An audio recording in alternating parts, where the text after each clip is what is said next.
Supreme court ने राज्य में जाति आधारित जनगणना कराने के बिहार सरकार के फैसले को चुनौती देने वाली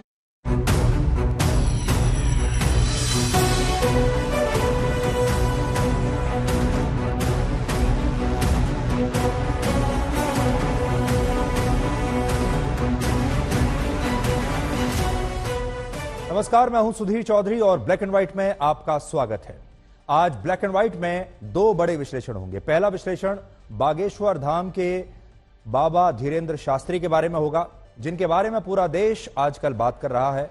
धीरेंद्र शास्त्री को लोग बाबा बागेश्वर और स्वामी जी के नाम से भी जानते हैं और इनका ऐसा दावा है कि ये बिना बात किए ही लोगों के मन की बात जान लेते हैं और इनके पास ऐसी शक्तियां हैं, चमत्कारी शक्तियां, जिनसे ये लोगों की तमाम समस्याओं का निदान भी करते हैं। इसलिए आज हम बाबा बागेश्वर का एक ब्लैक एंड व्हाइट इंटरव्यू आपको दिखाएंगे और उनसे ये पूछेंगे कि क्या वो हमारे दर्शकों के लिए भी लाइव टीवी पर कोई ऐसा ही चमत्कार करके दिखा सकते हैं। इसके बाद हम अमेरिका की फाइजर कंपनी की कोविड वैक्सीन का एक ब्लैक एंड व्हाइट विश्लेषण करेंगे। फाइजर ने वर्ष 2020 में इस वैक्सीन को पूरी दुनिया में मनमाने दामों पर बेचा और मोटा पैसा कमाया और 2 साल बाद अब यह पता चल रहा है कि यह वैक्सीन ना तो प्रभावी है और दुनिया भर में लोग इसके साइड इफेक्ट्स के कारण मर रहे हैं। और आज इसका पूरा विश्लेषण हम आपको दिखाने वाले हैं। लेकिन सबसे पहले आपको बाबा बागेश्वर से मिलवाते हैं और आपको यह बताते हैं कि उनकी कहानी में कितना ब्लैक है और कितना व्हाइट है। तो स्वामी जी, आपका बहुत बहुत स्वागत है। लगातार पूरा देश आपके बारे में बात कर रहा है आजकल। सीताराम, बागेश्वर धाम की जय, सनातन धर्म की जय। और I am not baba, I am Dhirendra Krishna Shastri ji. तो मैं आपको धीरेंद्र जी कह के बुला सकता हूं? बिल्कुल, धीरेंद्र जी, शास्त्री जी, महाराज जी, इन संबोधन से, क्योंकि ना तो दाढ़ी मूछ है ना हमने संन्यास लिया है जी। हाँ, नहीं, वैसे लोग कहते हैं कि आप बहुत हैंडसम लगते हैं और आपकी उम्र भी सिर्फ 26 साल है। तो मैं शुरुआत यहीं से कर लेता हूं।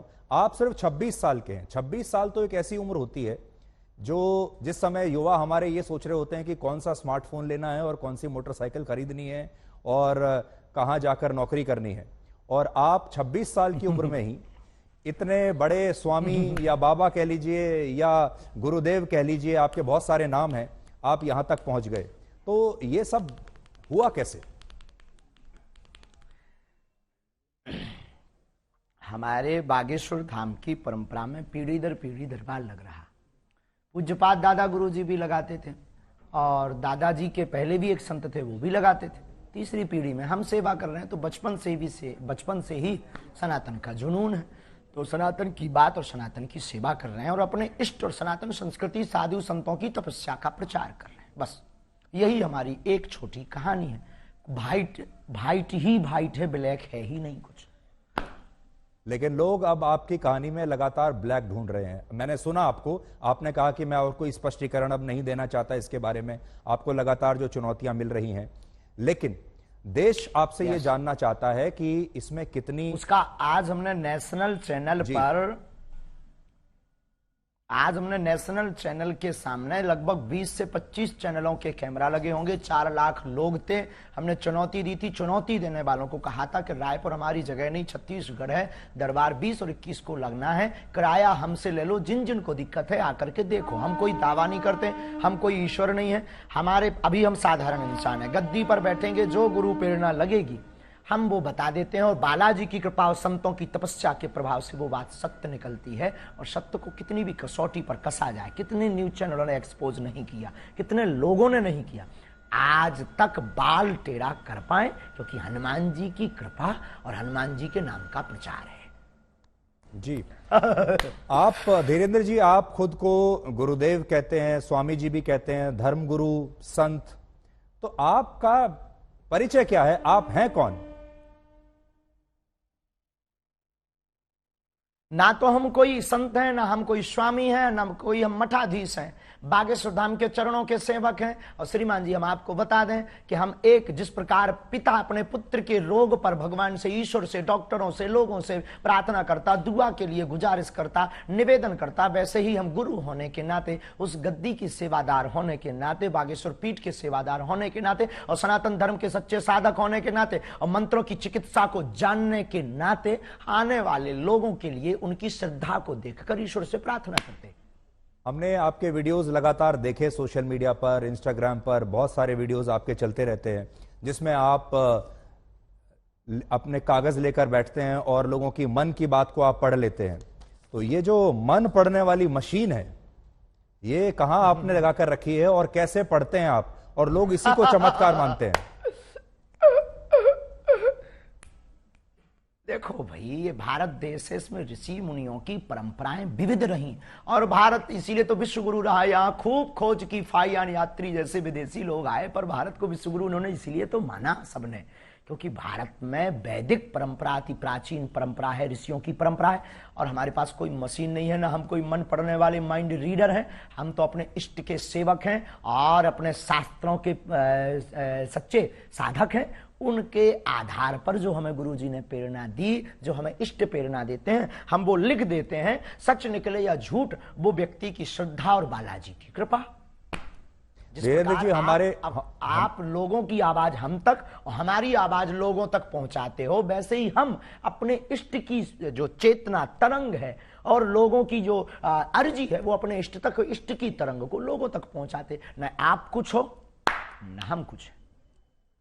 देखिए, जो आप बता रहे हैं, ये तो भारत की संस्कृति में जो योगी और मुनि और जो सिद्ध पुरुष हुआ करते थे, उनके पास ये शक्ति होती थी, ये हम भी सुनते आए हैं। लेकिन आपकी उम्र है सिर्फ 26 साल। जितनी आपकी उम्र है उससे दुगना या तिगना तपस्या करने के बाद जो योगी हुआ करते थे, हमारे जो ऋषि मुनि होते थे, तब उनके पास ये शक्ति आती थी कि वो ये सब कर सके। आपकी उम्र ही को टोटल 26 साल है, तो आपके पास ये चमत्कार की जो शक्ति है इतनी जल्दी कैसे आई है? बहुत अच्छा प्रश्न है, बहुत बहुत धन्यवाद, अच्छा प्रश्न। ये आपसे किसी ने पूछा नहीं होगा? तपस्वी तो नहीं है, ये घोषणा तो नहीं करते, लेकिन आज भी दिन ना रात, हाँ बहुत। अरे आपकी योग्यता का क्या कहना, आई प्राउड ऑफ यू। हमको आप पर बहुत गर्व है, आपकी लैंग्वेज से और आपके स्पष्ट प्रश्नों से। तो देखो, बाकी लोग तो वही घिसे पिटे क्वेश्चन करते हैं, आप ये जो बीच की नई चीजें ले आए, बहुत गदगद कर गई हमको। तपस्वी हम नहीं हैं, लेकिन दिन ना रात तपस्या में ही गुजर रहा। 9-10 साल की अवस्था से ही हमने बालाजी की सेवा की। जब बच्चे खेलना सीखते थे, तब से हमने हनुमान चालीसा का पाठ, और गुरु ने जो विधान बताया वो मीडिया पर बताने का विषय नहीं है, वो अनुभव का विषय है। कभी आप आइएगा तो उसको हम आपको बताएंगे कि हमने क्या क्या अपने जीवन में मुश्किलों को सहा, कितना हनुमान चालीसा का पाठ किया, रातों भर हनुमान जी के चरणों में बैठकर रोए हैं, रातों भर हवन किया है। उसका ही ये परिणाम है जो आज सनातन संस्कृति का झंडा जगह जगह गाड़ा जा रहा है। और जो भोले भाले लोगों को धर्मांतरण कर रहे थे, छोटी छोटी ट्रिक दिखाकर, ऐसे मिशनरियों के मुंह पर तमाचा।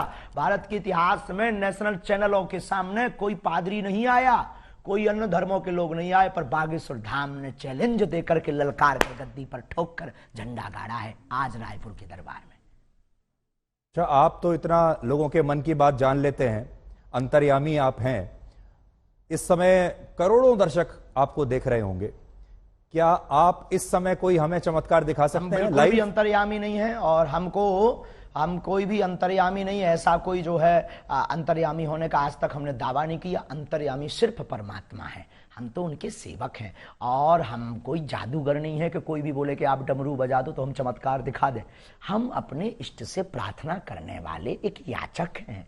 तो हमारे सामने तो जब वो आएगा, उसकी श्रद्धा दिखेगी, हम प्रार्थना करेंगे, वो सनातनी बनेगा, हम प्रार्थना करेंगे, हमारे बालाजी उस पर कृपा कर देंगे। लॉजिक सीधा सा है, फंडा सीधा सा है। और जादूगर मैजिशियन थोड़ी है कि डमरू बजाए, हाँ भाई आ जाओ खेल देख लो। अब देखो, प्यासा कुआं के पास जाता है, कुआं प्यासे के पास नहीं जाता है। जी धीरेन्द्र जी, मैंने देखा आपके वीडियोस में, हम किसी को बुलाते भी नहीं है, बिल्कुल। अच्छा, तो आप ये बताइए, मान लीजिए अगर कोई और धर्म का व्यक्ति आपके पास आए, कोई इस्लाम को मानने वाला आए, कोई ईसाई धर्म को मानने वाला अगर आपके दरबार में आए और आपसे मदद मांगे, तो आप सिर्फ सनातनियों के लिए ही मदद करते हैं, या अगर कोई इस्लाम को मानने वाला भी आपके पास आ जाए तो आप उसके लिए भी आपके जो इष्ट देव हैं उनकी भी मदद करेंगे? बिल्कुल, मानव होने के नाते हमसे तो बहुत मुसलमान भाई भी जुड़े हैं और बहुत क्रिश्चियन वाले लोग भी हमारे पास आते हैं, अन्य पंथों के लोग भी हमारे पास हजारों की तादाद में आते हैं, हम गिनती गिनवा देंगे कई दरबारों में। आप हमारे वो खोजिएगा, वो बताइए क्या बोलते हैं अपना नेट का, यूट्यूब खोजिएगा, यूट्यूब पर आपको लंबी लिस्ट मिलेगी, उसमें कहीं ना कहीं मुसलमान भाई का विचार उद्भाव और वो जो माइक पे बोलते हैं वो बाइट मिल जाएगी आपको, हम आपको भिजवा देंगे, आप अपनी टीवी पर दिखवा देना लोगों को। अच्छा, ये बताइए कि जब लोग आपके पास आते हैं, मैंने देखा तो ऐसा लगता है कि आप उनके अंदर बताते हैं कि इनके अंदर कोई प्रेत है, कोई भूत है, फिर वो छटपटाने लगते हैं, अजीब तरीके की आवाजें निकालने लगते हैं, कई बार वो बेहोश हो जाते हैं, एक अजीब सा दृश्य देखने को मिलता है। अभी मैं आपको वो तस्वीर भी अपने दर्शकों को भी मैं दिखा रहा हूं निकालकर, अगर हमारे पास वो तस्वीरें, बहुत देखिए अभी हम तस्वीर दिखा रहे हैं, लोग जो हैं वो देखिए झूम रहे हैं, कई लोग तड़प रहे हैं, अपने ही आपको एक मार रहे हैं, वाइब्रेशन हो रहा है जी। तो ये इस समय लोगों को क्या हो जाता है, ये क्या होता है? नकारात्मक और सकारात्मक ऊर्जा की लड़ाई है, हम कुछ नहीं, हम पे तो कोई प्रेत चढ़ा नहीं है। लोगों के ऊपर जो नकारात्मक ऊर्जा आती है वो जैसे ही बागेश्वर बालाजी के सामने पहुंचती है, या हनुमान चालीसा की जो चौपाई है, भूत पिशाच निकट नहीं आवे, महावीर जब नाम सुनावे, तो अगर 500 साल पहले लिखा हुआ हनुमान चालीसा गलत है तो भूत प्रेत नहीं है, और अगर आप हनुमान चालीसा को गलत मानते हो तो फिर हमें आपसे बात करने की कोई जरूरत नहीं है, और अगर हनुमान चालीसा को मानते हो तो उसमें ये चौपाई भी है, ये चौपाई भी है तो ये बात सत्य भी है। अब कोई शक्कर को चीनी कहे, कोई शुगर कहे, कोई खाड़ कहे, कोई मिठाई कहे, शक्कर है, नाम कुछ भी संबोधित कर दो, तो कोई नेगेटिव एनर्जी, कोई पॉजिटिव एनर्जी बोल देता है। नकारात्मक ऊर्जा सकारात्मक ऊर्जा की लड़ाई ही ये हम देहाती लोग हैं तो प्रेत बाधा बोल देते हैं। नहीं, मैं भी हनुमान चालीसा का पाठ कर रहा हूं और वर्षों से कर रहा हूं, मुझे कंठस्थ भी है, पर आपके जैसी शक्ति अभी तक मेरे पास नहीं आई है कि मैं लोगों को कोई उनका निदान कर सकूं। लेकिन आपने एक चीज नोट की, आपको अब आपको बागेश्वर धाम आना चाहिए। मैं जरूर आऊंगा, ये मजाक में कह रहे हैं। लेकिन धीरेन्द्र जी, आपने एक चीज नोट की कि जिस तरह से लोग आपके यहां ये व्यवहार करते हैं, बिहेव करते हैं, जब ये जो क्रिश्चियन मिशनरीज हैं, ईसाई लोग जो हैं, जब ये अपने यहां कोई कन्वर्जन कैंप लगाते हैं लोगों के लिए, वहां पर भी हमने इसी तरह का व्यवहार लोगों को देखा है, वो भी ऐसे ही इसी तरीके से झूमने लगते हैं, कुछ उनका देखिए, वो भी मैं तस्वीर दिखा रहा हूं। तो ये बताइए कि ये करना पड़ा, पूरे देश में चर्चा है जी, पूरे देश में इसी बात की तो चर्चा है, ये मिशनरियां क्यों पीछे लग गई, क्योंकि इनकी दुकान बंद हो गई।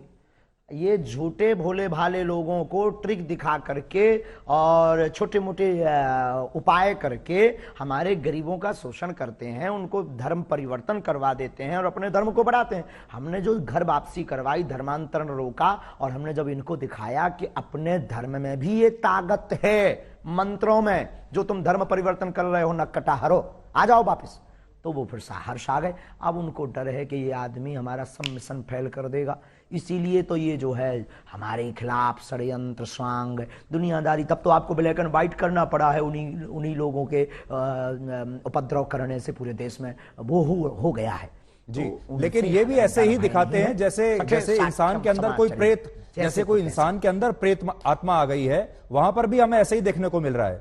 तो क्या आपको ऐसा लगता है कि ये दोनों जगह कॉमन है, या प्रेत आत्मा जो आप निकालते हैं, भूत प्रेत, अंतर है? ये सिर्फ भी पादरी बागेश्वर धाम का सामना नहीं कर पाएगा जी।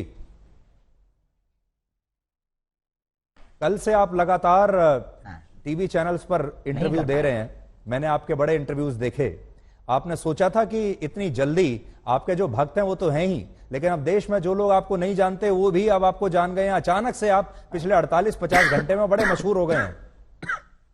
तो वो जो समिति है जो आपके पीछे पड़ी, उसका तो धन्यवाद देना चाहिए आपको। आंधी की भैया, उनको बहुत बहुत धन्यवाद है, क्योंकि हम भी अंधविश्वास के खिलाफ हैं। और देखो, ये आंधी के नाम हैं, बात में दम और शक्ति होनी चाहिए। अपने मीडिया को मैनेज करके कोई भी नाम फेमस करा सकता है, कर सकता है, पर अगर दम नहीं होगी, ताकत नहीं होगी, सच्चाई नहीं होगी, बोल्ड आउट हो जाएंगे। आज पूरे नेशनल मीडिया एक्सपोज करने आई थी, आपका चैनल भी तो आया था। आपका चैनल ने चूंकि उल्टा दिखाया है, क्योंकि पता नहीं आपके चैनल को क्या हुआ है। जो हमने ललकार कर चुनौती दी थी उसको पता ही नहीं, उसके पास भी नहीं भेजा और आप लोग भी नहीं आए।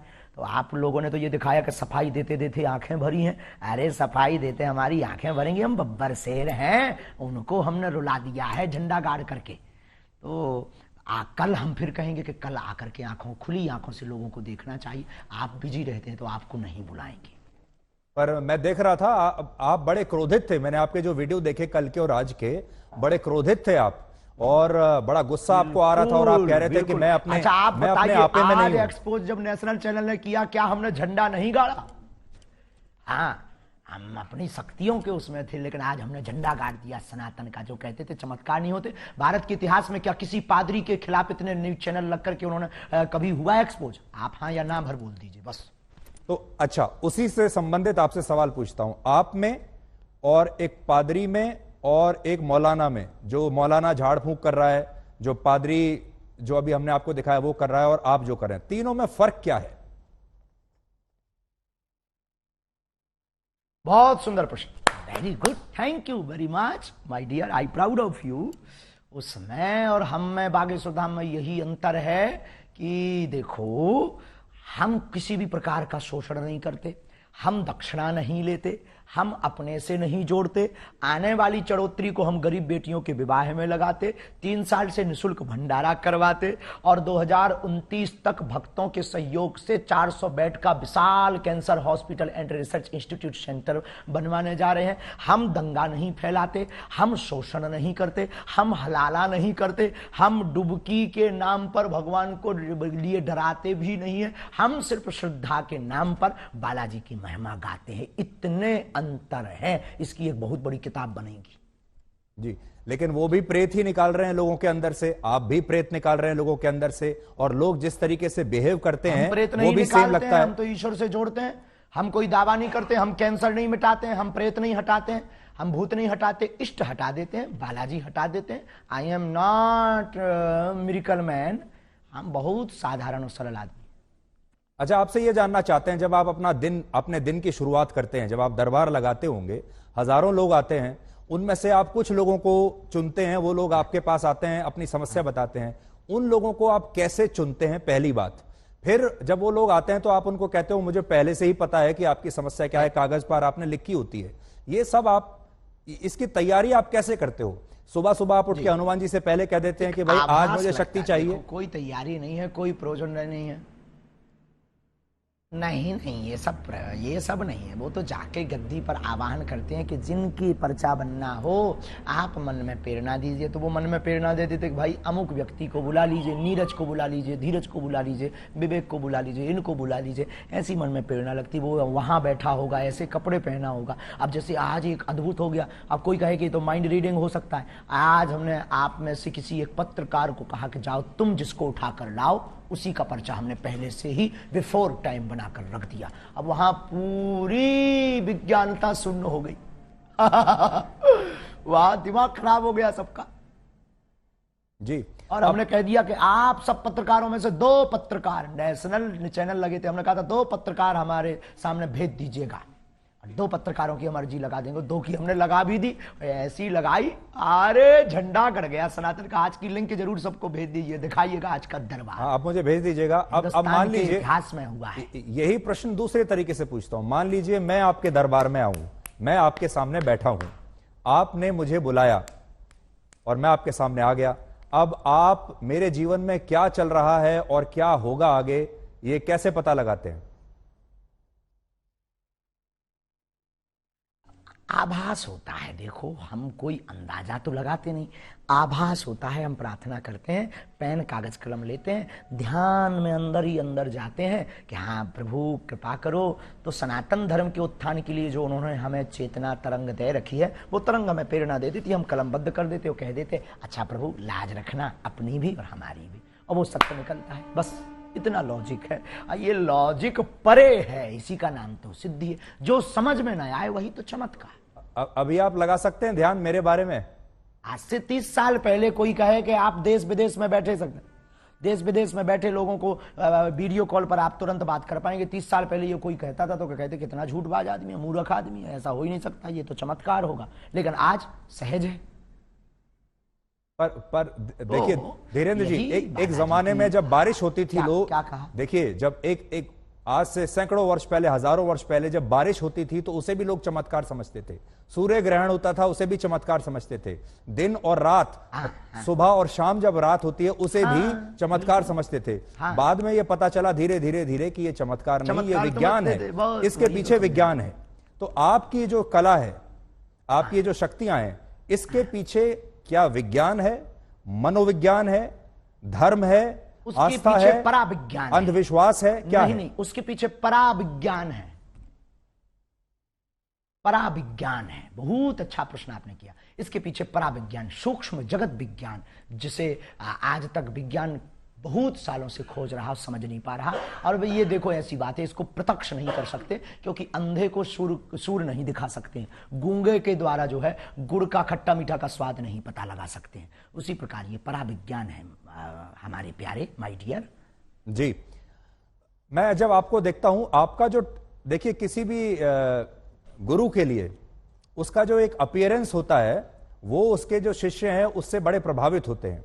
आपका जो एक अपीयरेंस है, यानी आपकी जो वेशभूषा है, जिस तरीके से आप अपने भक्तों के सामने अपने आप को प्रस्तुत करते हैं, इस समय भी जो आपकी वेशभूषा है, देखिए बड़ी रंग बिरंगी वेशभूषा है। आपने एक मुकुट ऐसा लगाया हुआ है जैसे एक जमाने में मराठी जो मराठा राजा लगाया करते थे, हैं?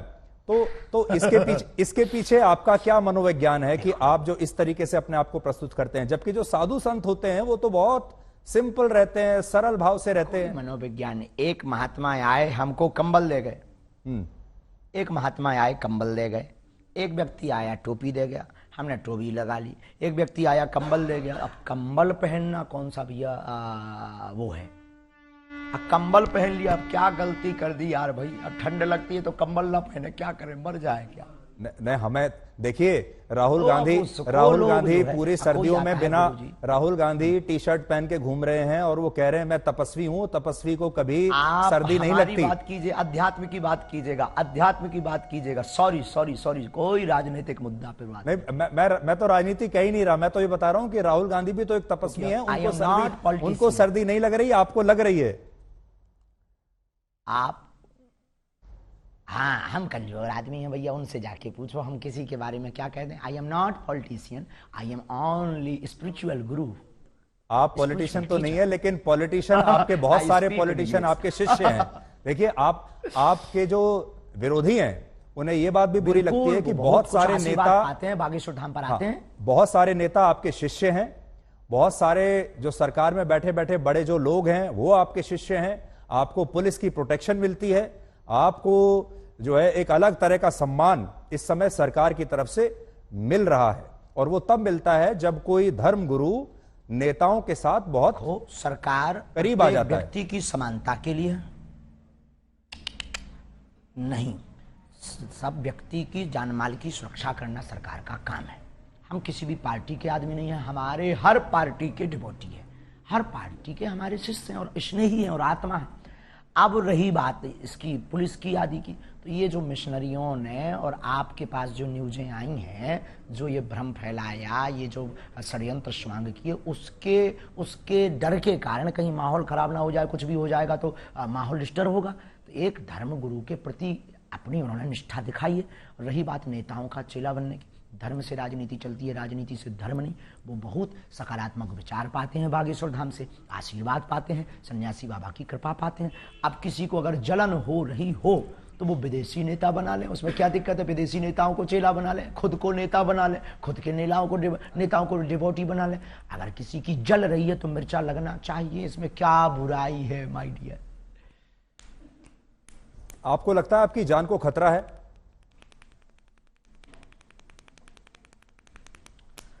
ये जो प्रपंच हो रहे हैं हमें, देखो, मरना बार बार है नहीं है, एक बार बचना नहीं है। इसलिए हम बहुत स्वच्छंद आदमी और बहुत दिल खोल कर बोलते हैं। बाकी जो होना है वो तो होना ही है, लेकिन पीछे तो लगे ही है, ये भी नहीं कह सकते कि नहीं लगे। छतारी में हमने घोषणा कर दी थी, इस षड्यंत्र जो अभी आप लोग लेके बैठे हैं, ये हमने आज से 1.5 महीना पहले, लोग हमसे कह रहे हैं आपके ब्लैक एंड व्हाइट पे ये दिखा देना। छतारी में हमने कह दिया था कि अब हमारे खिलाफ षड्यंत्र होगा, अब वो हो गया। देखिए मैं तस्वीर देख रहा हूं, इसमें देवेंद्र फडणवीस आपके सामने हैं, डिप्टी सीएम महाराष्ट्र के पूर्व मुख्यमंत्री।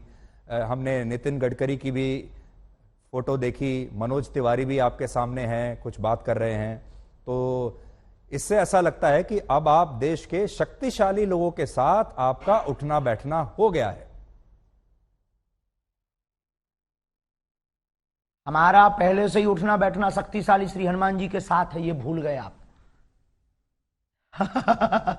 पूरे आला बल के मैनेजमेंट गुरु लॉर्ड हनुमान के साथ हमारा उठना बैठना है 11 साल की अवस्था से। वो दिखाइए जरा फोटो। आप लोगों की समस्याओं का निदान करते हैं, पर्सनल समस्याएं जो लोगों की होती हैं, किसी की कोई बीमारी है, किसी की प्रमोशन नहीं हो रही, किसी को और कोई दिक्कत है। आपने कभी, आपको इस तरह का आभास नहीं हुआ जिससे पूरे समाज का फायदा हो सके, पूरे देश का फायदा हो सके? कभी आपको ऐसा आभास नहीं हुआ कि आप पहले से बता सके कि भाई कोविड आने वाला है, सावधान हो जाओ, कोई आतंकवादी हमला होने वाला है, वो आपको पहले से पता चल जाए?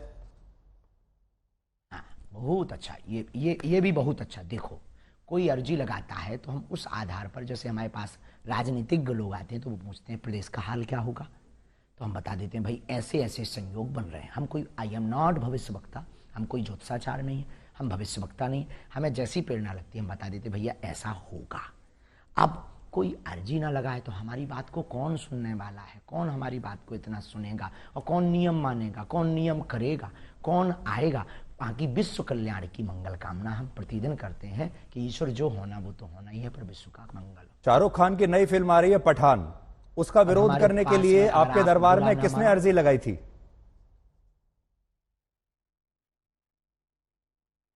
अरे वो किसी ने नहीं, वो तो उसने वो गा दिया था, हमें बच्चों ने बताया ये भगवा रंग गा दिया, तो उनका भगवा रंग ही क्यों बेशरम है भाई, ब्लैक रंग, हरा रंग, ऑरेंज रंग, और भी रंग भी है, उनको भी बेशरम बनाओ जी। तो गलत कर दिया भाई, ये का गलत थोड़ी है। हर बार भगवा रंग ही क्यों बेशरम, हर बार हम सनातनी हिंदू ही क्यों टारगेट, हर बार हम संत ही क्यों? और आपके ब्लैक एंड व्हाइट से कहेंगे कि जो हमारा आपने ब्लैक एंड व्हाइट लिया है पादरी का क्यों नहीं लेते हो उसके चर्च में जाकर? नहीं, हम उनका भी करेंगे। और मैंने तो आपसे पादरियों के बारे में और मौलानाओं के बारे में जितने सवाल मैंने आपसे पूछे हैं किसी ने नहीं पूछे होंगे।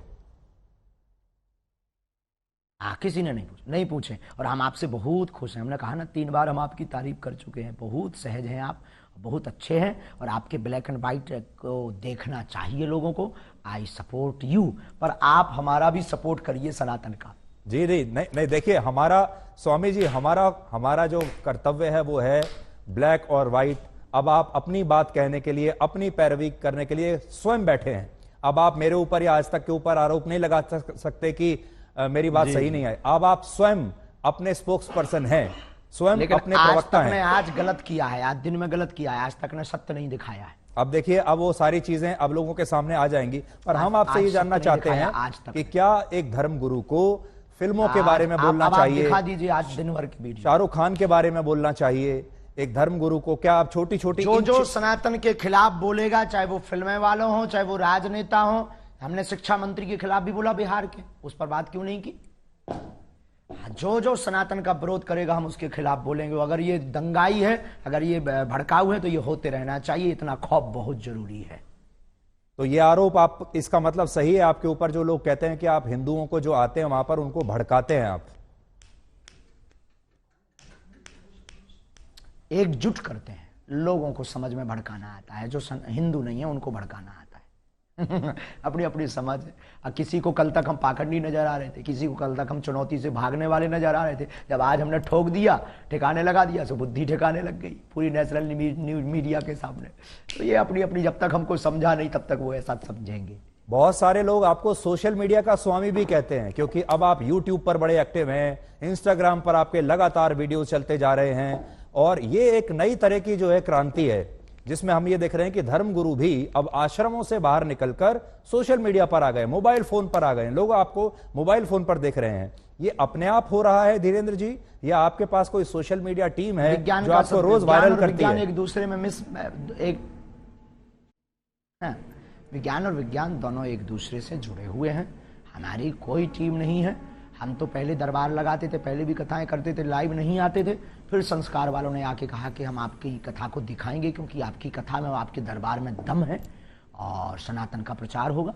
हमने कहा भाई अगर तुम्हें दिखाना है तो दिखा दीजिए, हमें क्या दिक्कत है, बस इतनी ही कहानी है। अब आप आए, आप बोले हमें ब्लैक एंड व्हाइट दिखाना है, अब आप भी हमारी टीम में शामिल हो। नहीं, आपने मेरी बड़ी तारीफ की। मैं भी आपको इतना तो कहूंगा कि you are a very good speaker.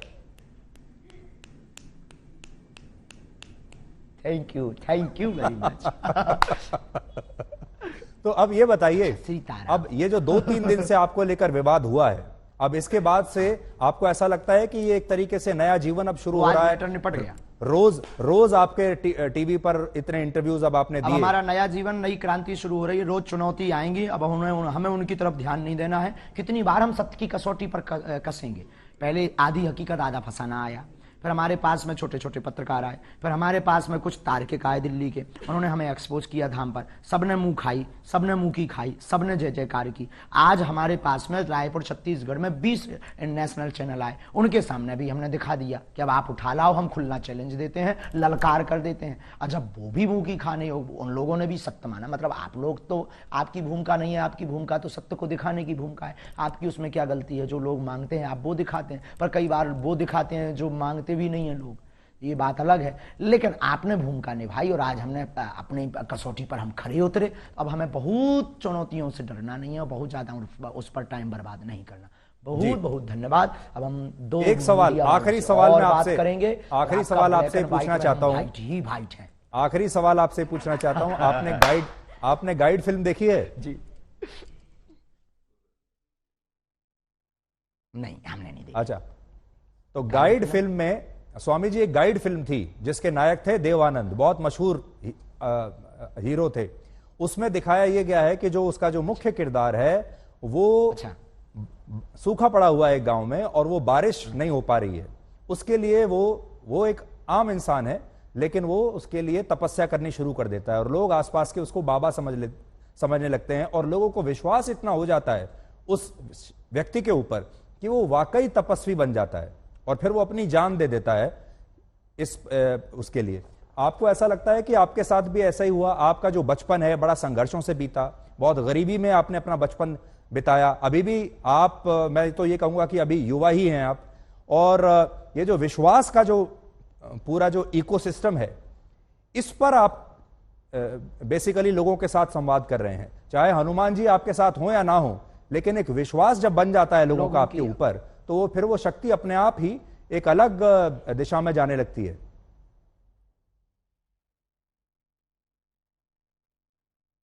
बहुत अच्छी बात बोली, लॉजिक वाली बात बोली है और इस बात में बहुत ताकत और दम है। देखो, हमें हनुमान जी ने चुना है और रही बात लोगों की श्रद्धा की, श्रद्धा टूटती और बनती रहती है। लोग स्थिर नहीं रहे, किसी के नहीं। दूसरी बात, इस विषय पर हमारा सिर्फ यही कहना है कि हमने कभी अपने से लोगों को नहीं जोड़ा, लोगों की बाहें पकड़कर हनुमान जी से जोड़ा। अगर ये गलत है तो क्या कहते हैं? बस हम ना कोई तपस्वी हैं, ना हम कोई बहुत साधारण भाषा में बोलें कि बहुत बड़े चमत्कारी हैं। साधारण इंसान है।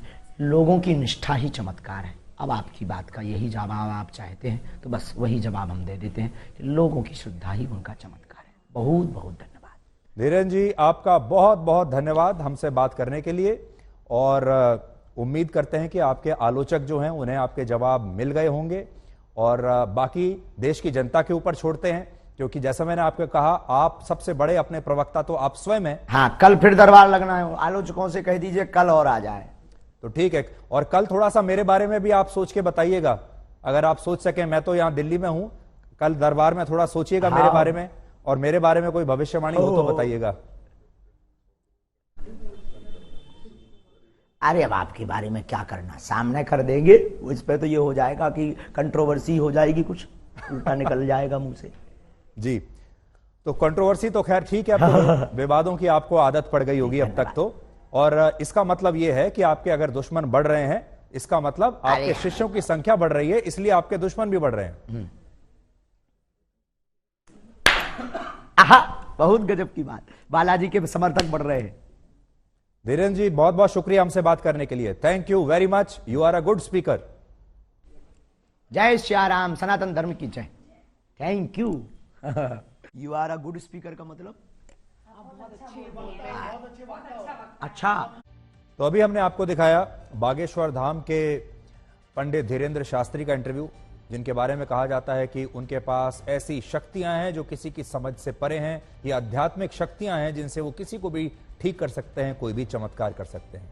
ये शक्तियां विज्ञान से परे हैं। लेकिन अब हम बात करते हैं विज्ञान की, वैज्ञानिकों की, और आपको यह बताते हैं कि विज्ञान को भी किस तरह से बेचा जाता है। इसलिए अब हम अमेरिका की एक बहुत बड़ी दवाई बनाने वाली कंपनी जिसका नाम है फाइजर की कोविड वैक्सीन का एक ब्लैक एंड व्हाइट विश्लेषण करेंगे। फाइजर ने 2020 में इस वैक्सीन को पूरी दुनिया में मनमाने दामों पर बेचा और फिर मोटा पैसा कमाया। लेकिन अब 2 साल बाद यह पता चल रहा है कि यह वैक्सीन ना तो ज्यादा प्रभावी है और दुनिया भर में लोग इसके साइड इफेक्ट से मर रहे हैं। इसलिए आज हम इस वैक्सीन का पूरा सच आपको बताएंगे। लेकिन उससे पहले आपको फाइजर के सीईओ का यह वीडियो देखना चाहिए जिसकी पूरी दुनिया में अब चर्चा हो रही है। यह वीडियो स्विट्जरलैंड के दावोस का है, जहां इस समय वर्ल्ड इकोनॉमिक फोरम चल रहा है। और इस दौरान जब कुछ पत्रकारों ने उनसे कुछ चुभने वाले मुश्किल सवाल पूछ लिए और उनसे यह कहा कि उन्होंने दुनिया को यह क्यों नहीं बताया कि उनकी वैक्सीन कोविड के खिलाफ प्रभावी नहीं है, तो इन सवालों का फाइजर के सीईओ के पास कोई जवाब नहीं था। वो लगातार चलते चले गए चुपचाप, क्योंकि उनके पास कोई जवाब था ही नहीं। फाइजर दुनिया की पहली फार्मा कंपनी थी जिसने कोविड की वैक्सीन दिसंबर 2020 में ही विकसित कर ली थी। यानी जिस साल कोविड की महामारी दुनिया में फैली उसके कुछ महीनों के बाद ही फाइजर कंपनी ने यह ऐलान कर दिया था कि उसने कोविड के खिलाफ एक ऐसी वैक्सीन तैयार कर ली है जो संक्रमण के गंभीर मामलों में 95% और कम गंभीर मामलों में 100% तक प्रभावी है। और क्योंकि यह दुनिया की पहली कोविड वैक्सीन थी जिसे अमेरिका की एक बड़ी कंपनी ने बनाया था और इसका एफिकेसी रेट भी उस समय 95 से 100% बताया गया था, इसलिए पूरी दुनिया के बड़े बड़े देशों ने इस वैक्सीन को खरीद लिया। और उस समय मांग ज्यादा थी, सप्लाई कम थी, डिमांड ज्यादा थी, इसलिए इसकी एडवांस बुकिंग चल रही थी। छोटे छोटे देशों ने भी कहीं से पैसा निकालकर किसी तरीके से इस कंपनी को कहा कि भाई हमारे लिए भी वैक्सीन बचा के रखिएगा। और लंबी कतार लग गई थी देशों की इस कंपनी के सामने और हर देश चाहता था कि वो ज्यादा से ज्यादा बड़ी संख्या में फाइजर की इस कोविड वैक्सीन को अपने देश के लोगों के लिए खरीद ले। और उस समय भारत में भी हमारे विपक्षी दलों के कुछ ऐसे नेता थे, कुछ पत्रकार थे, कुछ बुद्धिजीवी थे, कुछ एनजीओ चलाने वाले लोग थे, कुछ एक्सपर्ट्स थे और अखबारों में कॉलम लिखने वाले कुछ लोग थे जो लगातार सरकार पर यह दबाव बना रहे थे कि भारत सरकार को फाइजर कंपनी की यह वैक्सीन तुरंत ले लेनी चाहिए और हमारे देश में इसे लाने में कोई भी देरी नहीं करनी चाहिए। आपको याद होगा भारत की सरकार की जो नीति थी वो ये थी कि हम अपने स्वदेश में बनी हुई वैक्सीन लेंगे और इसीलिए आपको याद होगा हमने अपनी वैक्सीन बनाई जिसके कोवैक्सीन कहते हैं। इसके अलावा एक दूसरी वैक्सीन भी हमारे देश में आ गई थी, लेकिन एक बहुत जबरदस्त लॉबी हमारे देश में बन गई थी जो सरकार पर यह दबाव डाल रही थी कि फाइजर की ये जो वैक्सीन है ये तो आपको लेनी ही पड़ेगी क्योंकि सब खरीद रहे हैं। दिलचस्प बात यह है कि 31 दिसंबर 2020 को जब वर्ल्ड हेल्थ ऑर्गेनाइजेशन ने इस वैक्सीन को इमरजेंसी यूज की मंजूरी दी, उससे पहले ही पूरी दुनिया में इस वैक्सीन को मंजूरी दिलाने के लिए एक बहुत बड़ी और प्रभावशाली लॉबी ने काम करना शुरू कर दिया था। और आपको जानकर हैरानी होगी कि नवंबर 2020 से ही तब ये खबरें आने लगी थी कि फाइजर की इस वैक्सीन को एक जगह से दूसरी जगह -70 डिग्री सेल्सियस के तापमान में ही ट्रांसपोर्ट किया जा सकता है और भारत जैसे देश के लिए ऐसा करना बहुत मुश्किल होगा।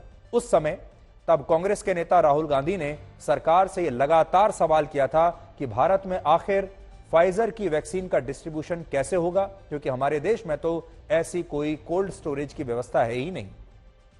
इसके अलावा वर्ष 2021 में जब अमेरिका के फूड एंड ड्रग एडमिनिस्ट्रेशन ने इस वैक्सीन को मंजूरी दी, इसके बाद एक एक करके सभी देशों में इस वैक्सीन को मंजूरी दी जाने लगी और भारत में भी तब एक बहुत बड़ा वर्ग ऐसा था जो सरकार पर दबाव बना रहा था और यह कह रहा था कि भारत सरकार को आखिर इस वैक्सीन को मंजूरी देने में इतना समय क्यों लग रहा है।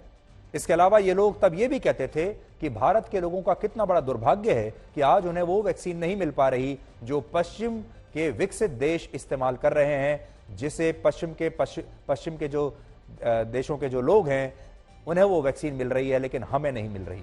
यानी हर तरह से भारत सरकार पर दबाव बनाने की कोशिश हुई, लेकिन बड़ी बात यह है कि सरकार इस दबाव के सामने झुकी नहीं और फाइजर कंपनी के जो वैक्सीन है वो भारत में आप लोगों तक नहीं पहुंची और आप उससे दूर रहे। आज हम आपको ये बताना चाहते हैं कि आप बड़े किस्मत वाले रहे, आप भाग्यशाली रहे कि फाइजर की ये वैक्सीन भारत में नहीं पहुंची। और वो इसलिए नहीं पहुंची क्योंकि भारत में उस समय मोदी सरकार थी। अगर कोई और सरकार रही होती तो फाइजर कंपनी के साथ अपने रिश्ते बेहतर कर लेती, इसमें न जाने कितनी कमीशन खाई जाती, कितना बड़ा घोटाला हुआ होता इससे पहले।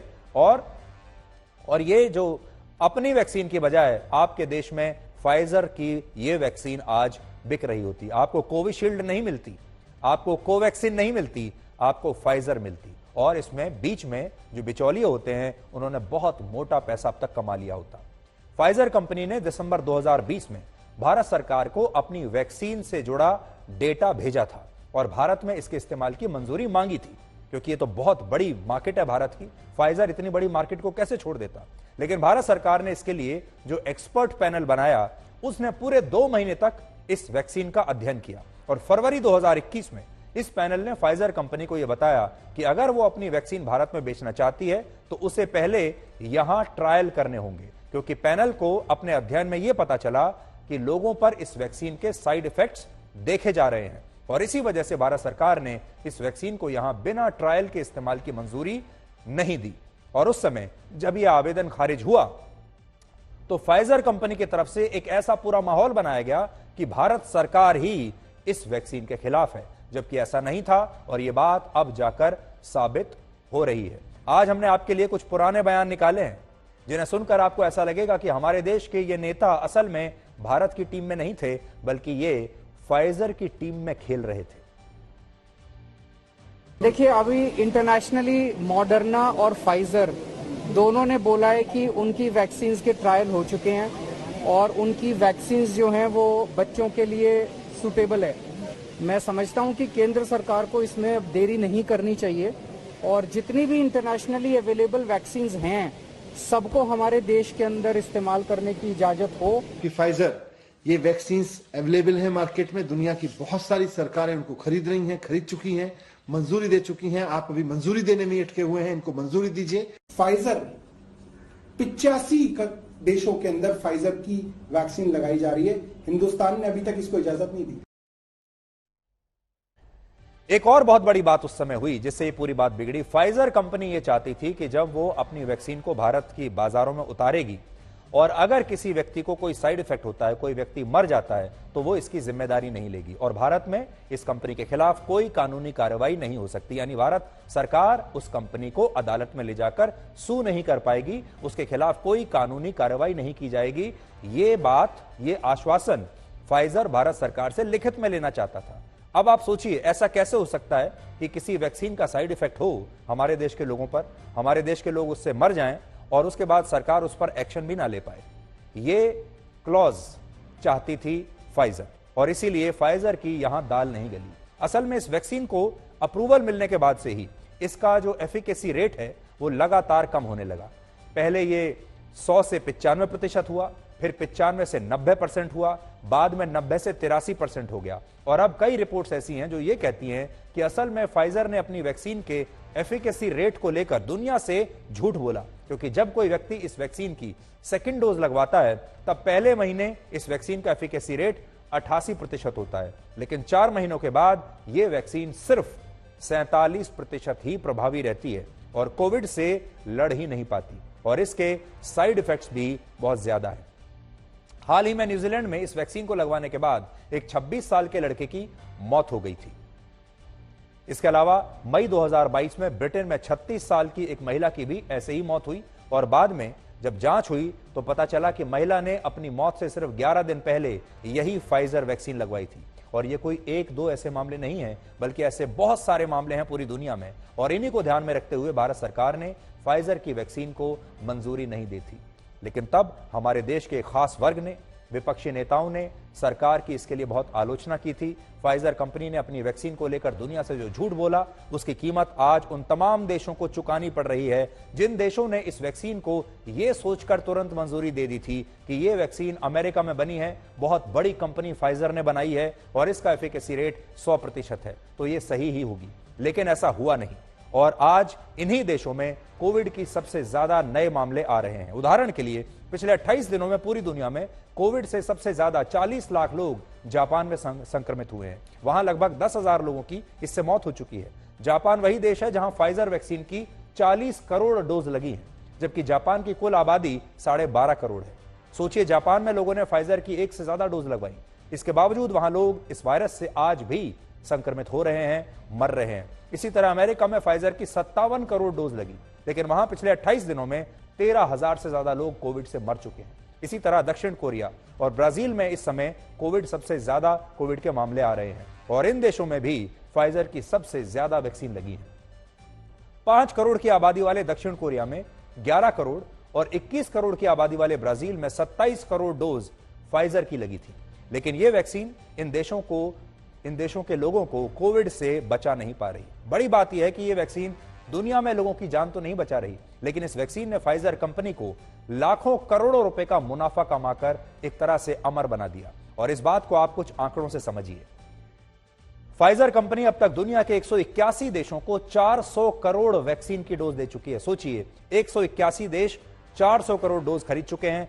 भारत, ये दुनिया के नक्शे पर आप देखिए, जो आपको नीले रंग से जो दिखाई दे रहा है हिस्सा, ये वो देश हैं जिन्होंने फाइजर की वैक्सीन खरीदी।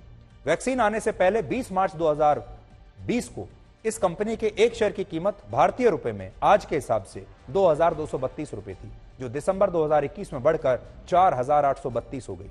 लेकिन जब इस वैक्सीन का सच दुनिया को पता चला तो अब इसके एक शेयर की कीमत वापस घटकर 3,652 रह गई है। इसके अलावा फाइजर कंपनी अब तक दुनिया को 3,03,000 करोड़ रुपए की वैक्सीन बेच चुकी है। सोचिए, 3 लाख करोड़ रुपए की वैक्सीन एक अकेली कंपनी ने बेच दी। वैक्सीन आने से पहले वर्ष 2020 में इस कंपनी का नेट प्रॉफिट यानी मुनाफा लगभग 75,000 करोड़ था, लेकिन वैक्सीन के बाद यह सीधे बढ़कर 2 लाख करोड़ रुपए हो गया। 75,000 करोड़ से 2 लाख करोड़। इसके अलावा 2021 में फाइजर का टोटल रेवेन्यू 6,65,000 करोड़ था, जो 2022 में 8 लाख करोड़ रुपए हो गया। यानी इस वैक्सीन ने दुनिया को मौत दी और फाइजर को मुनाफा ही मुनाफा दिया। तो आज जो पॉइंट हम आपके सामने आज रख रहे हैं वो पॉइंट ये है कि कई बार जब आप अखबारों में पढ़ते हैं, मीडिया में पढ़ते हैं, न्यूज चैनल्स पर लगातार एक के बाद एक नेताओं के बयान सुनते हैं, इसके अलावा आपको सोशल मीडिया पर नेताओं के बयान सुनने को मिलते हैं, अखबारों में बड़े बड़े कॉलमिस्ट होते हैं जो अपने आप को एक्सपर्ट समझते हैं, वो तमाम लोग एक लॉबी बना लेते हैं और वो फिर उस मुसीबत की घड़ी में अपनी सरकार पर सवाल खड़े करना शुरू करते हैं और कहते हैं कि आपकी कोविड की नीति जो है वो गलत है। और जिस समय हम सबसे ज्यादा मुसीबत के दौर में थे, तब ये पूरी की पूरी लॉबी भारत में ये मांग कर रही थी कि फाइजर की वैक्सीन तो यहां होनी ही चाहिए, और तब भारत सरकार ने इसे एंट्री नहीं दी थी। आप सोचिए कितना मुश्किल फैसला ये रहा होगा। लेकिन आज आप देखिए, उन तमाम देशों में जहां फाइजर लगी, आज वहां पर कोविड के मामले दोबारा से आ रहे हैं, आज वहां पर फिर से लोग मर रहे हैं। और अगर आप अपने देश की बात देखेंगे आज, तो आपको दिखाई देगा कि हमारे देश में अब कोविड लगभग समाप्त हो चुका है। आप और हम आज नॉर्मल जीवन जी रहे हैं। आज शायद हम मास्क भी नहीं लगाते, और हमारे देश में अब जो नए मामले आ रहे हैं कोविड के, वो भी बहुत कम आ रहे हैं, मामूली आ रहे हैं, और ना ही उसके कोई आपको ऐसा दिखाई देगा कि कोई गंभीर मामले आ रहे हैं जिसमें लोगों को अस्पताल में जाना पड़े। भारत में फाइजर की वैक्सीन नहीं लगी थी। हमने अपने देश में बनी कोविशील्ड और कोवैक्सीन लगवाई, और हमारे देश में प्रतिदिन अब 150 नए मामले भी कोविड के नहीं आ रहे हैं, जो कि शायद पूरी दुनिया में एक रिकॉर्ड होना चाहिए। इसलिए आज आपको यह कहना चाहेंगे, आप किस्मत वाले हैं कि आपने फाइजर नहीं लगवाई, और आप इसलिए नहीं लगवाई, आप इसलिए किस्मत वाले हैं क्योंकि आपकी सरकार ने फाइजर के लिए यहां के दरवाजे बंद कर दिए थे, जो कि दुनिया के बड़े बड़े देशों की सरकारें नहीं कर पाई। तो आज के लिए ब्लैक एंड व्हाइट में इतना ही। अब आपसे हमारी अगली मुलाकात होगी कल रात 9 बजे। तब तक आप खुश रहिए, सुरक्षित रहिए, स्वस्थ रहिए। और आज वही कल है जिस कल की फिक्र आपको कल थी। नमस्कार।